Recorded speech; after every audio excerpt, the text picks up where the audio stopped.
There are a lot of people who practice independent satanic rituals. There are just some eccentric housewives trying to imagine the devil under every bed. The potential does exist that some will get involved with a dangerous culture.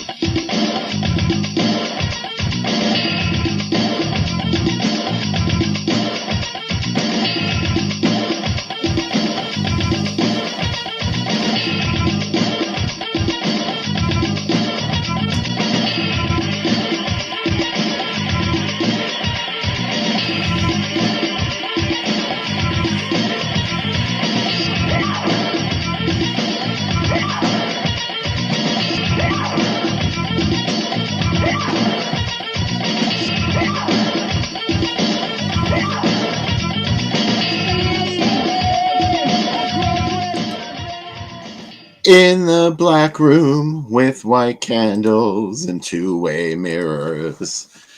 Welcome back to the Drive-In Asylum double feature, and we hope you're all totally jazzed after watching The Black Room. I see a couple of you already chimed in that you loved it, and that's what we want to hear. So glad you guys loved it. Yes. Okay, good. It was much better than Cats. I'm going to see it again and again. It's really an unusual movie, and this is probably the third time that I've watched it, and it gets better and better.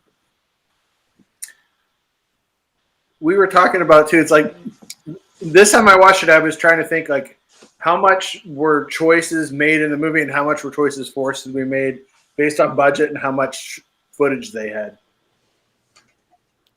Yeah, how much of this was making a virtue of necessity? Yeah. It did have that Messiah of Evil vibe that I forget whether it was Sam or Gigi that mentioned it earlier, but it was like it was an unfinished film and they just pieced together whatever they had. But in both cases, I think with Messiah of Evil and this film, it didn't really hurt it any, and it might have even made it a little bit better that they weren't able to be so literal. Yeah. Also, my thought throughout the film is, what was the candle budget to live in that house? Like, that's a lot of work. And Sean said it didn't hold a candle to Messiah of Evil. What a pun. Points for the pun. Yeah. Tip your waitress, try the chicken, right? Yeah. I would never compare the two movies other than what I just said about it, because they really aren't. It's no Messiah of Evil, but it really does touch that sweet spot for me where you just really don't know where it's going to go at all. And it didn't disappoint me in the places that it did go. Yeah. Good. I would definitely like to see a cleanup thing because it's the only movie I can think of that cleaning it up kind of took away from it was when the Manos Hands of Fate reissue came out. You could actually see the city in the background. And I always liked the idea that Manos's house was like in this weird void. And then when you can see the highway in the background, it's not as interesting where it's like, oh, there's real people out here. It's not just. I never watched my Criterion cleanup of Detour. Oh, really? Yeah, I never watched. Like, that movie is such a gutter, dark, noir movie. Like, it shouldn't be this pristine, and I never touched it. I felt that way about Paul Naschy's films. And I love that the restorations exist, and I'm not saying that it didn't deserve it, but when I fell in love with these movies, they looked really shitty, and they were on late night TV with a dub track that sounded really tinny. That was my big problem with it. I mean, it wasn't so much that the picture was cleaned up, but the audio track was way too pristine. And I like to hear the old dinged up mono version. You like the warbling. Sure. Luckily, tonight's second feature has the mother of all wonky dubs. Yeah, I actually have it on Blu-ray, and the Blu-ray is not that much different. It's not any cleaner or better. It's just they probably just took the DVD thing and booted over Code Red. So so probably. Yeah. There's no cleaned up HD version of this? There is, but it's not that much better. It's not phenomenally great. But I have it and I love it. I remember when I texted you when I was watching it, I'm like, this movie is so up my alley. Both of these movies are, but the second movie. It was like, wow, like what is going on? So John had a before, great question about the house in that movie. Is it in the same neighborhood as Silent Scream? it's right down the street from Marilyn Manson's house. So, one of the things. Okay, so I guess I should bring this up. Suppose in Nightmare USA, Vane said that the Black Room was kind of based on his life, as he had cheated on his wife in his own Black Room with penthouse centerfolds that he met while working on this. I don't know if that's Castle-y hype or. It doesn't feel like it to me, because I think in that same interview he mentions that he had also like spent some time at swingers parties and like tried to do like more of a polyamorous relationship structure, and a lot of the petty jealousies and a lot of the resentments that come up in the course of the film feel very authentic. Yeah, these are not people that are necessarily having sex for the pleasure of it. They're having sex for like chess master kind of reasons. And it kind of all goes bad for them because of that. But one of the reasons I really, really love this film is, unlike a lot of movies with a ton of sex in it, it doesn't ever feel like it wanted to be porn. Mm-mm. And unlike a lot of, especially genre films, it's not particularly punishing its protagonist for wanting to do kinky shit. It's punishing them for being dishonest, amoral assholes about it. And that's a refreshing change. Yeah, Jason to me is the villain of this movie. Really, because we talked about while we were watching it. It's like the brother and sister, yeah, they kill people, right? But you know, well, that occurred to me while we were watching the movie, because it seems like the people that go to the Black Room, that would require a great deal of trust on their part, or just sheer stupidity.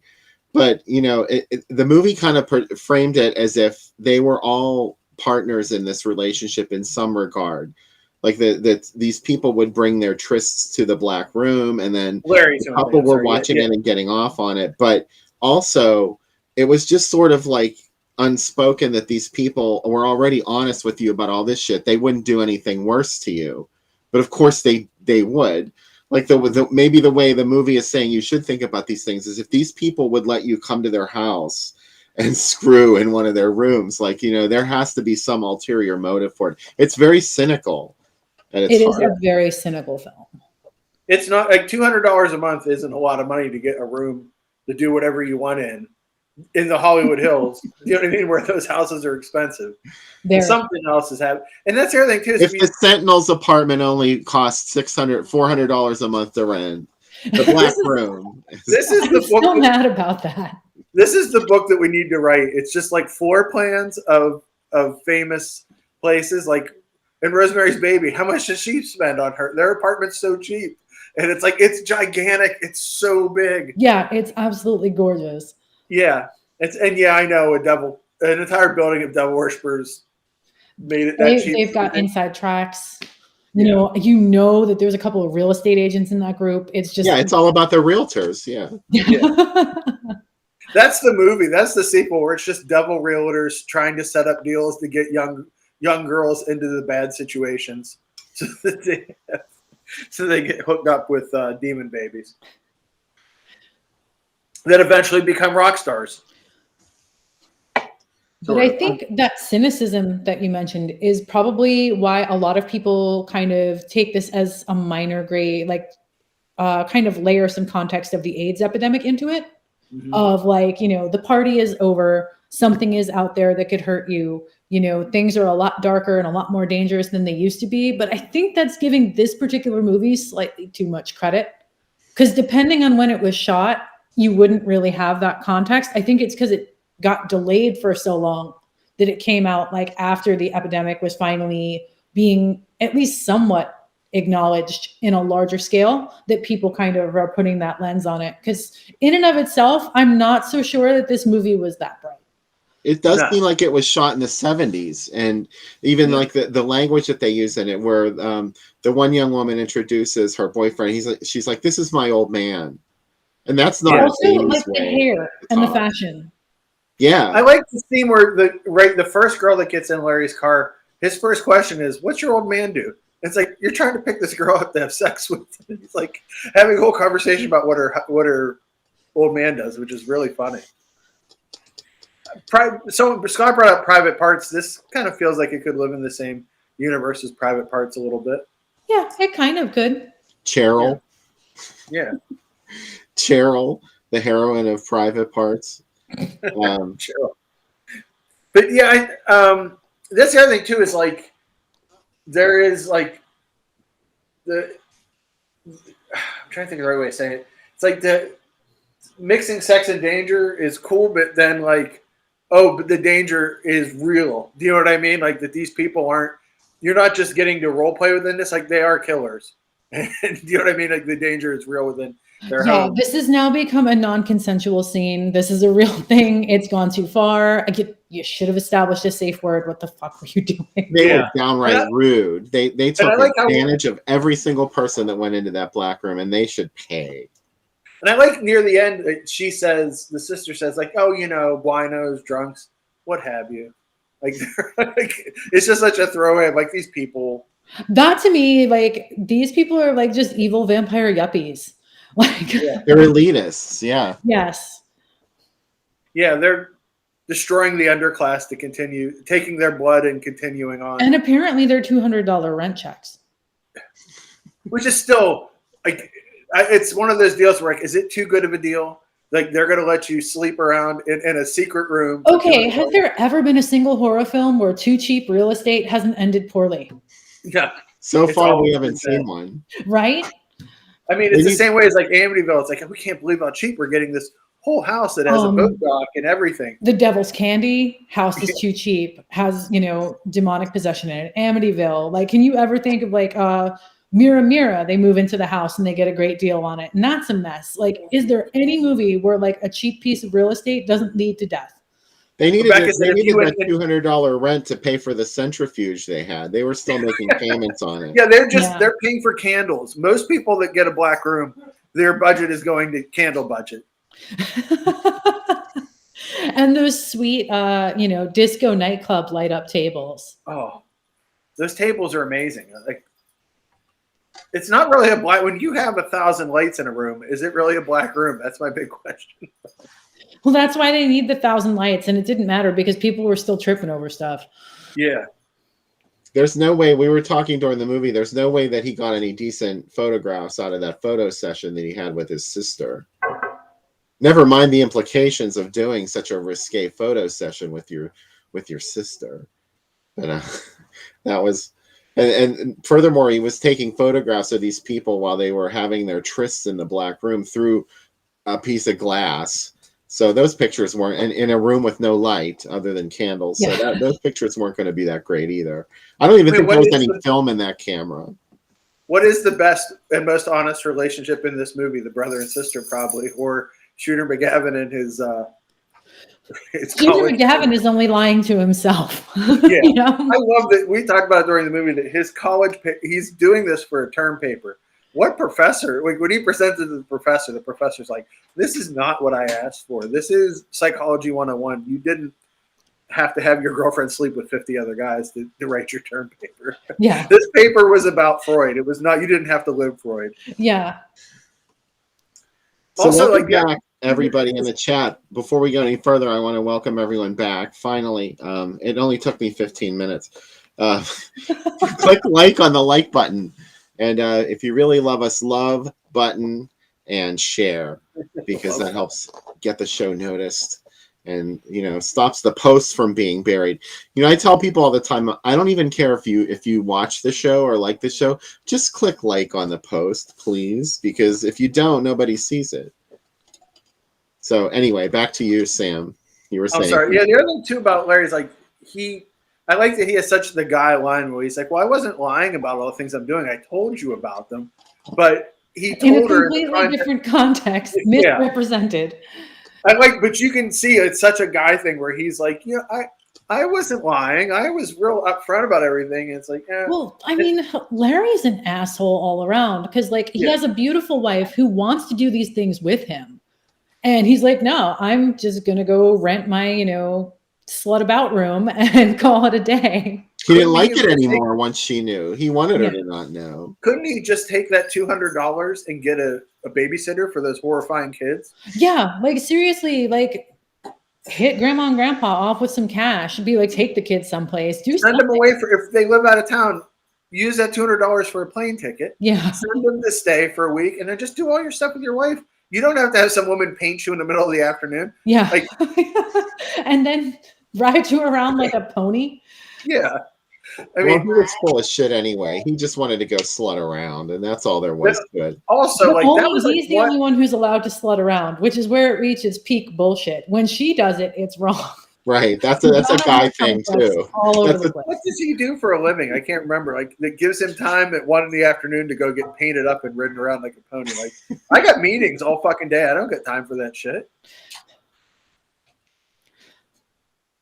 Like, that was real. Like, how do you go back home? Like, oh, I'm covered in red paint. Like, what happened? Like, how do you explain that? These kids remind me of the kids from Beyond the Door. Yeah. You know what? I hate kids in genre movies. 9 times out of 10, I'm just like, somebody come please eat this kid, murder it. I don't care. Get it out of my face. Because most of the time, their only real purpose is to give otherwise thin plots stakes. Yeah, somebody mentioned that earlier in the chat. Is like they brought the kids into it because no one would have cared if the two. Yeah, the rest of the characters killed. are so amoral and not easily likable that it's like, but the kids, but the children. And but the kids are presented as asshole cockblockers for so long. You're like, would their relationship be better if the kids died? I know that's dark, but this is a very dark movie. Also, what did everyone in that family have against parsley? Why was that like a capital issue that needed 5 minutes of exposition? That'll be your extra scene when the Blu-ray comes out. Yeah, they'll right. have to do like a feature. It was originally supposed to be cilantro, and somebody screwed up. Yeah. See, think of all the other unnecessary things we would have gotten if they hadn't lost the footage. Yeah. Or not been able to shoot it. Yeah. It's this is not a movie to watch if you want kids. You're like, he would not have a black room were it not for those kids. Or maybe he would. He's an asshole. So, you know. Yeah, he probably still would because he's an asshole. Yeah. Also, blink and you miss it, Linnea Quigley. Yeah. And who lives. And Bill said, like, I thought she died. I also thought she died. So did I. For some reason, I always assume that she dies. Because she's only Is this in the our movie for like 2 Bears minutes. moment that this has happened? Is this our Mandela effect that we all came Yeah, from that we all came to the conclusion that she dies. Yeah. Also, Yeah. I think it's very cute how she'll shout out different movies as being her first of a very specific category. Like, what's that movie? Prehistoric something. Don't Go Near the Park. There we go. Don't Go Near the Park. She's like, oh yeah, that was my first horror appearance, this and that. And it's like, I know I saw you in the softcore porn musical in the late 70s. So can we please? But she always kind of makes everything a first of some kind. That's the connection for Bill, that she's in this and Don't Go in the Park. Yeah. Yeah. That's the movie that I feel like this is a spiritual sequel to, because it also involves we at the end we assume they are immortal because they come back to life after they've been murdered, but they're very much like the siblings in Don't Go Near the Park, only they don't eat anyone, they just suck the blood out. Yeah, they keep things simple. They don't have expensive machinery. They can do it themselves. They're like the OG blood-sucking hipsters. Don't Go Near the Park has a great birthday scene too, with the giving the jewelry away and the fight at the birthday party. There's like a lot of wild stuff in that movie. This movie doesn't have any eye candy for Bill either, so that's that's a minus. Yeah, we don't have any like Aldo Ray adjacent action for Bill. Yeah. Although we also lacked, Mean Girls with short hair, so everybody kind of got short shifted. I didn't get anything that I wanted. Apparently, they contacted Jim Greenleaf to do a shower scene, but he wasn't available. After his shower scene in Evil Speak, and then his shower scene in The Assassination Game, he's one of my favorite genre actors.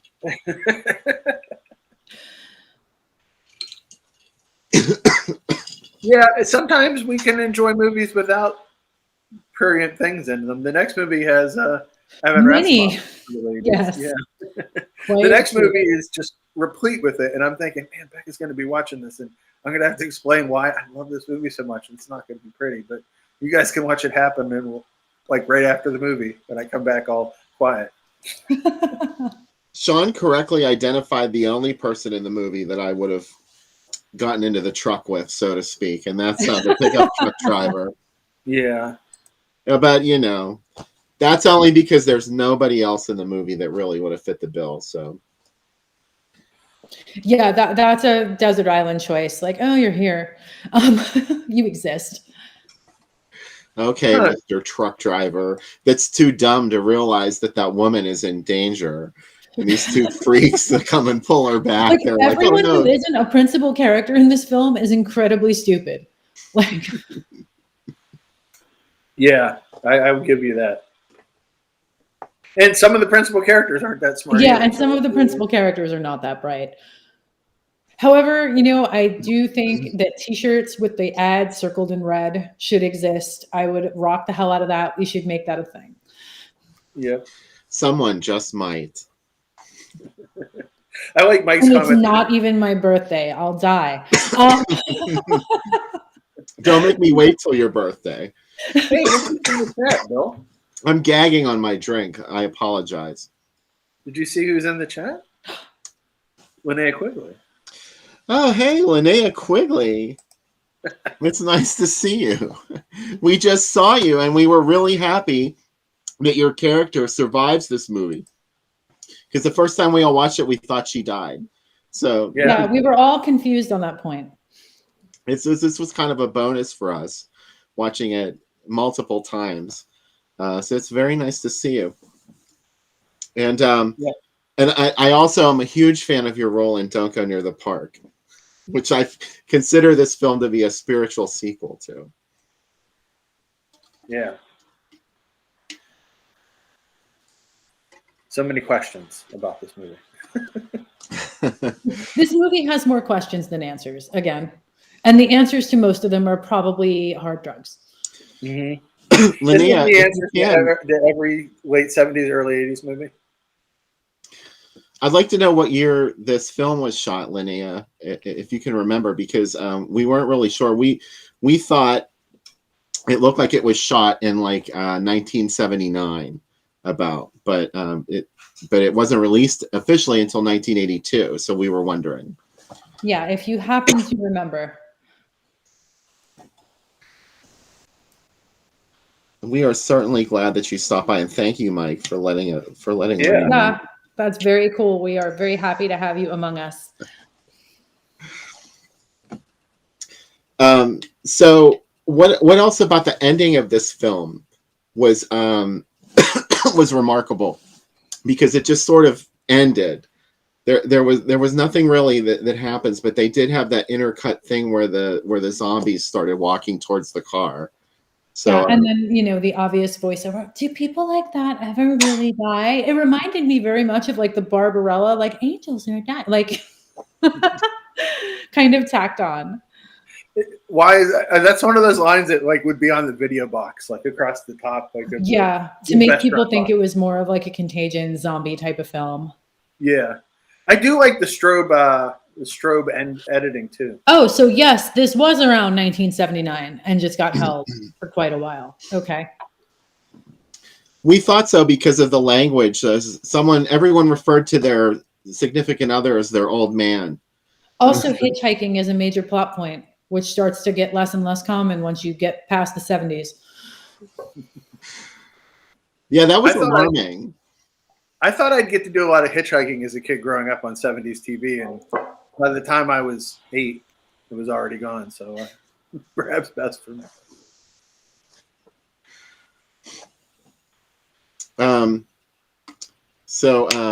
We already talked about the ending of the film. What about the music in the movie? I want to get your thoughts about that, because I'm really into it. We actually, when you were out of the room for a second, the drone sequence near the end, I really liked that kind of drone noises and stuff in it. So this feels to me like what Legacy of Satan was trying to do, music-wise, but much less successfully in that case. I feel like it works better here than it did there. Kind of a lot of drones and ambient noises. And Yeah, it really had a really otherworldly thing going on with it, which totally fits the film. It reminded me a little bit of the electronic element of the soundtrack to The Child, which was really very similar. What? Yeah. Thank you for dropping by, Linda. Yeah, thank you. Yes, thank you for dropping by to see us. Wow, how exciting is that? I know. See, you never know what can happen on this show. And it's not even the third segment, guys. So imagine how much fun that's going to be. Yeah. I know. Well, we did get done a little bit early this week because the last couple of weeks we've been running really late. So you had people fall asleep last week there. Poor Roger or Rigor, sorry. Yeah, he'll be back on and then we can punish him. But do you want to do the cocktail? He has to watch Damnation Alley. There you go. Oh, I don't know. That would be punishment for everybody. If he I think everybody's still be PTSDing from Damnation Alley. Is that the one movie that everyone universally was just?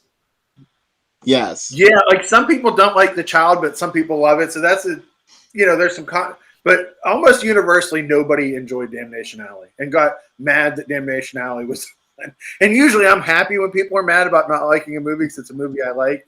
No, I didn't like it. So. Yeah, deep hurting, as they say. Yep. On the Damnation Alley train. Yeah, there's no ads for this movie, Bill, surprisingly. There are plenty of ads for this movie. Why? Do you want me to do the ad gallery first? Oh, no, I just got to get my glass and I'll make the drink. How about that? Oh, okay. Well, then why don't I do the ad gallery first? Yeah, and then because that's Also, usually the Justin, move. Like, it takes a lot for me to slur, so nobody has that kind of booze budget. Yeah, she hides it really well. Yeah. Let's see the ads. Okay, yeah. So there were ads for this film. Officially, it came out in 1974 in Italy, I would imagine, which was the originating country. The original title was La Cessa, I guess is how you would say it in Italian. I don't know. But anyway, it was 74 when it originally came out. It didn't come out in the States until 1978. And here it is in Chicago, the earliest I could find it playing as The Tormented. And that was, this is really confusing. All the titles that are associated with this movie were either exactly like or similar to other possession movies. There was another possession movie out around the same time called The Tempter, which was another Italian film, The Antichrist. So, whoa, what a double feature. Yeah, and Peter Proud and this movie. Yeah. There's another really good one in here. You're going to scream when you see it. And it's not this one, Terror from Under the House, with poor Joan Collins. This is from November of 78 in Honolulu. And I didn't know that 21st Century released things in the 70s. I thought they were like an 80s thing, but I was totally wrong. Here's another movie it played with, and they tried to make this revenge film look like a possession movie, which is one of the most gratuitous grabs for some Exorcist cred that I can think of. But it was a co-feature for this devil movie, The Tormented, that we're going to watch tonight. Look at the beautiful detail in this. This is from 79, the year of horror. It was still playing theaters. Can you imagine seeing this at 2:30 on Sunday? After church. It is a church movie.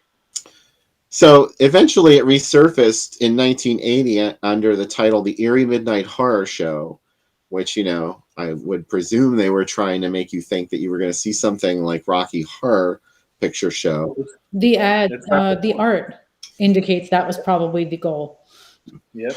Yeah, exactly. And it's just really sort of strange to me that this movie was still playing theaters in 1980. I don't know, because it looks like something that really would not connect with American audiences very well, but somebody kept pushing it out there. Here's the one that you're going to love. Oh, what is going on? Yeah. And the Great Texas Dynamite chase. Jesus, it's like everything I love in one night. Oh boy. So there you go. This was in 1980. You could still see it. Oh, I was 8 and I would have not been allowed to see these. It would have been great. What a feature that would be. My drink this week is called the Devil Obsession, aka La Obsessa, named for the movie, Ooh. aka the Exorcist, aka Return of the Sexorcist.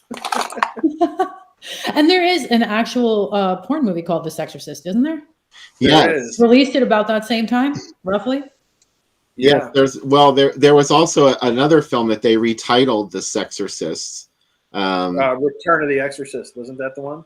No, it And was then like there a was hippie a film movie. that they just rediscovered a print of recently. There was also, I think, like Sex Exorcist or Sexorcist, because I remember seeing like a announcement of like 2 play dates for they had just found a print of what it had assumed to be lost porn film. Ray Dennis Steckler made that movie, and it came out under the title The Devil's Sexorcist, and then The Sexorcist. Whoa. So There's a lot of his movies showing up on Tubi with brand new covers, so they look like they're modern movies, and then you get them like, no, it's not. So enjoy. Hey, so anyway, this drink has some tequila in it, and my mother-in-law got rid of a lot of the drinks in her. So look at this fancy Sammy Hagar. ooh, Inspired. Yeah, that's a jug of booze. it is. Oh, and it smells lovely. We're gonna do this. Start with this. This is 1.5 ounces of tequila, and let's do that up in the glass. And then we're gonna do 3/4 ounce of lime juice. This drink kind of scares me, just as a warning. So maybe because this is an Exorcist movie, I'll throw up green after it. But we're gonna try it. Make sure you do it where we can see it on camera. Oh yeah, I should, huh? Sorry. I'm very limited until the kitchen's done. Right? No, I meant the puking, but yeah, we meant the green. Oh, what? Well, let's just keep it on me, right? Now you're going all Blair Witch. Yeah, I know. Sorry, I'm crying too. And then let's do 3/4 ounce of simple syrup. And I'm not sponsored by Roses, but I do enjoy it. And then once you get all these in, you can either shake it or stir it. I'm going to stir mine tonight. It's going to be a very sweet drink. So there's the last bit of it here. We're going to stir this up. And then I've never tried mixing tequila and wine. We're going to top this with a little bit of sweet red. What? Yeah. And how does the camera work? We're going to pour a little bit in over top of that, and then we're going to taste it. So there you go. It's a weird drink, but this drink is actually called the Exorcist. Maybe because it does make you throw up. That's not a recommendation. Yeah, I don't know that that's the recommendation you think it is. Well, let's see what it tastes like first. Zuzu to everybody. Cheers. Cheers. It is lovely. It came out way better than I thought. I'm glad that I pushed myself a little bit and tried something different. So before we get to our second feature, I promised I would tease the cover of the new Drive-In Asylum. So here it is. Well, this is just sort of my rough draft. And of course, I don't know what color the issue is going to be yet. There's a different color for every cover. But you can see some of the features that we've got planned for you in this fabulous issue. The main one being, of course, Pat Carty from Horror High, who is such a sweet guy. One of the nicest people I've ever talked to. And everyone that I've talked to has been nice. But he was especially because the first time I contacted him, I talked to him on the phone for about 2 hours for the interview. When it was all over, I realized nothing recorded on my sound file and nothing that we said. All I had was my notes that I took while we were talking. And, frankly, it wasn't enough. So I called him back right away and told him what happened. And he didn't care. He's like, call me tomorrow. We'll do it again. So what a guy. And of course, we got a Dr. Fives retrospective. That's Rigor, who was on last week's show, who wrote that. Sam did a great article about Nightmare Theater, the syndicated movie package that showed up on a lot of late night UHF and cable stations in the 70s and 80s, or was the 80s, I think, Sam, wasn't it? Yeah, late 70s, early 80s, yeah. And Gigi wrote a great piece on Stigma. Oh, I love that movie. I mean, I'm sure you guys could have guessed that the David Durston movie was my fault. Yeah. I did sort of think that, or I would have if I didn't know already. So there you go. Should be available sometime soon, maybe. Makes a lovely Christmas gift. Yes, it will be a must for your Christmas stocking. Put it Wait in the until stock. Sam pukes and then make the cover that color. I actually don't hate this plan, Dustin. This tastes really good. I'm not going to puke it up. I promise. Can I say something about this movie before we begin it, Bill? Yeah. Why don't you? Because this is one of your favorites of all time. Yes, it is. This movie is at the center of the Venn diagram of all movies that I love because, one, it's an Italian ripoff of a much better movie. It's obvious. If you can't guess when you watch it, it's The Exorcist. 2, it's Satanism. 3, it's an exploitation movie. No one in this movie acts like a normal human being at all. Everybody in this movie is crazy. And that's even before demons get involved in it. And then it gets even crazier. It's got, as we saw, how many titles? At least 5 titles. And then the best part is when it starts, there's a title card that says, this film is based on a true story. There's no fucking way this movie's based on a true story. They said that about The Exorcist, too. And it's absolutely delightful that every single one of those titles is basically ripping off a different movie. Yeah. That's how they kept it running through 1980. They would just make it sound like something else you might have wanted to watch. Yeah, and also it's got the director Mario Garazio wrote Sister Emmanuel, and he directed Very Close Encounters of the Fourth Kind, which, guess what, is a sexploitation version of Close Encounters of the Third Kind. What is the fourth kind? I don't know. Use your alien imagination on that one. The first time I saw this movie, it blew my mind to the point that I texted Bill and I said, I don't know any idea what the fuck I just watched, but it was disturbing on several levels. And especially growing up Catholic, this movie probably is a venal sin. I should have gone to confession, but I haven't gone in a while. It's got Ivan Rassimov as the devil in it. He's probably, other than George Eastman, my favorite Italian bad guy. He's in All the Colors of the Dark, Shock, Beyond the Door 2. Your Vice is a Locked Door. Eaten Alive. He's in everything, huh? Eaten Alive. Eaten Alive. He's the Jim Jones type figure. Yeah, the Man from Deep River. He's in a lot of stuff. He's great in this. The fact that he's Satan in it is great. And then there's a priest, and there's puke. Demons get puked out. It's really. There's Laura Gemser's husband. Oh, that's right. I totally forgot. They had the best vacations. When we're talking about vacations we don't want to go on during the break, Gigi and I talked about this week. Laura Gemser had the best plan where she's like, I want to go to cool places and I'll get paid for it. And I get to go on vacations and be in these movies with my husband.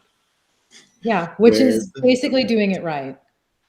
How is she not in this movie as a nun? Really, that's about the only thing that would make this movie better. Yeah, I could have used her because every time I see him, I think of her. Yeah, exactly. But this is it's got a really goofy stuff. So it's dumb, and I love it. Right, and it's any Italian. I usually end up liking the Italian ripoff more than a real movie, because that's just me. So. It's got a lot of guys that Mike Justice is attracted to in it, as he told me. So one of the titles of this film is Enter the Devil. And I wasn't able to find any ads for it playing under that title because, of course, there was another movie in the States called Enter the Devil. So the Texas one, yeah, which is also great. I like that movie too. I like that movie a lot too. That movie is a Bill movie, if I may say. Yeah. Yep. Very. I was startled when one of the lead characters shows up totally in his tighty whities. But this movie was also known as Enter the Devil, I think, in the UK, possibly. That's the title I originally saw it. The first print I saw it in was the Enter the Devil print. So, yeah, Justin said he's dying to see the comments from the viewers after this.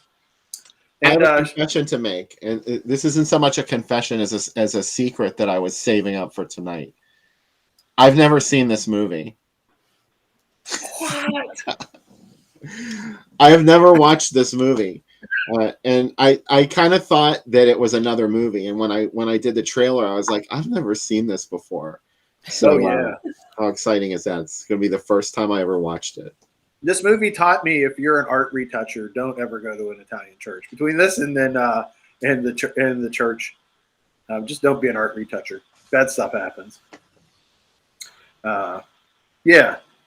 So this isn't. This probably to some people aren't going to like this as much as the Texas Enter the Devil. I like shit. I like really bad movies. I watched 60 Joe D'Amato movies in a week this week. So you know what? And then I watched like 45 Bruno Mattei movies a few weeks before that. So. You know, just the masochism. It's impressive. I actually really like Joe D'Amato movies. His cinematography is great. You can tell the times in a movie where he's super into it. You know what I mean? Like especially like what's the one we saw at the drive-in? We saw a lot of them, didn't we? No, the first one we saw at the drive-in this year. Oh, What Have You Done to Solange? Yeah, What Have You Done to Solange? You can tell the moments in that movie where it's like he's super invested. Anytime girls are smoking in the shower, the camera moves are gorgeous. And then the rest of the movie is just like, yeah, let's make a movie. I got to tell you though, once you get to the 90s Joe D'Amato movies, it's rough. It's rough. You don't want to do it. But the other ones are good. But anyway, I'm really excited for people to watch this. If you don't like it, that's cool. I'll be really sad. Probably cry till Christmas. But, hopefully you'll dig it. So don't break Sam's heart, everyone. Yeah, and probably if you do go to church, you probably are going to have to go to confession tomorrow at some point for watching this. All right, so with that kind of build up. If you think that Amityville 2 is bad, I did say this is more sacrilegious than Amityville 2. You mean bad like a bad movie or bad because it's blasphemous? It's blasphemous, yeah. Though my favorite scene in Amityville 2 is whenever she tells the priest that the whole reason she's sleeping with her brothers because they want to hurt God, and the priest goes. And then he goes on a ski trip and takes a phone off the hook and it's like, hey, fuck my parishioners. So maybe that movie got an O from the Catholic Church in 1981. It's in the list of like the movies, the scene, and that one literally they wrote an article in the Catholic newspapers. I used to get them as a kid because we went to church, and there was a whole article about how no good Catholic should see Amityville 2. So yeah, it's a secret Italian movie because that's an Italian director. But man, I can't believe that scummy of a movie came out from a major, like Chris just said, from a major studio. It's real rough. David brings up Top Model. Top Model's great, and High Finance Woman's great too. I love Tara Buckman.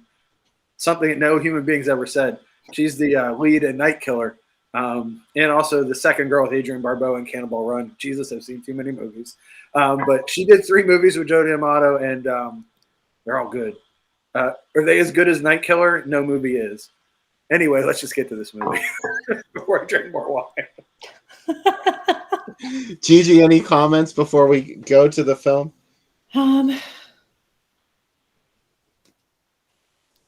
This also has S&M in it, just in a very different way. Yeah. This gets very kinky in a very different way. Yeah. I also saw something that looked like a little bit of, a lot of the plot points got ruined because I made the trailer, but there's a little bit of like a religious role playing going on here, you could call it. Yeah, that's actually very polite. But I mean, you've all seen The Exorcist, so, choose your own adventure as far as which elements are stolen for this particular movie. But it does have the through line, at least, of there's a lot of kink in this one, and there's a lot of skin in it, too. It's an Italian movie by scumbags. I mean, also, my new thing I'm going to start doing is bringing up actresses for movies in the hopes that they just randomly show up in our chat. So I'll be like, hey, Laura Gibbs or Tara Buckman, just start listing actresses and see if we can invoke them. Yeah, exactly. That happened tonight, and and I feel really excited about it. So that's some pretty sweet stuff. Very exciting. Maybe the lead from Eerie Midnight Horror Show will join us on the third segment. You never know. So stick around, come back after the film, and we'll talk some more about Eerie Midnight Horror Show on the Drive-In Asylum double feature.